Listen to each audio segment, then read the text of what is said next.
Tomorrow marks 80 years since the attack on Pearl Harbor, and many veterans are taking time to reflect on that unforgettable time in our nation's history.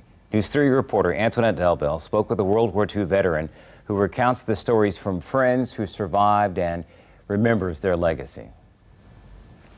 Pearl Harbor came, it was on a Sunday. World War II Navy veteran Lawrence Mundy was just a young boy when Pearl Harbor was attacked. But that dreadful day, December 7th, 1941, is one he says he'll never forget. I was returning home and the news came over that Pearl Harbor had been bombed. And of course, the next day that was the talk of the town, the talk of the world, really. And I wanted to be in the service. The devastating attack that launched the country into World War II propelled Mundy to enlist. I had just returned from duty over in the South Pacific. During his 23 years of service, fighting in the Second World War and in the Korean and Vietnam Wars, his brothers in arms would tell him about that day 80 years ago. Mostly they tell you about how afraid they were, and they had never witnessed mass bodies that was lost during that invasion when the bomb was dropped.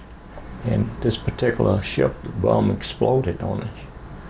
And they described how frightening it was, and they didn't really, at that time, want to talk very much about detail. The 91-year-old Portsmouth father of 5 says he achieved one of his greatest ambitions when he joined the Navy, making it his career. His hope is that others remember the sacrifices made and the lives lost during service, so that history doesn't repeat. I always hated that our country was attacked and how it was so many lives and so much was lost in Pearl Harbor.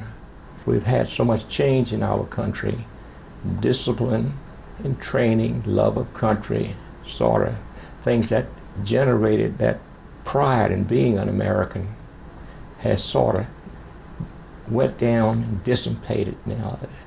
And this situation with this country, we hopefully that would never happen again.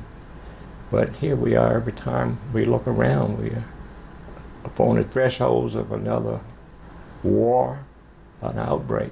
In peace, it doesn't seem to be nowhere in sight.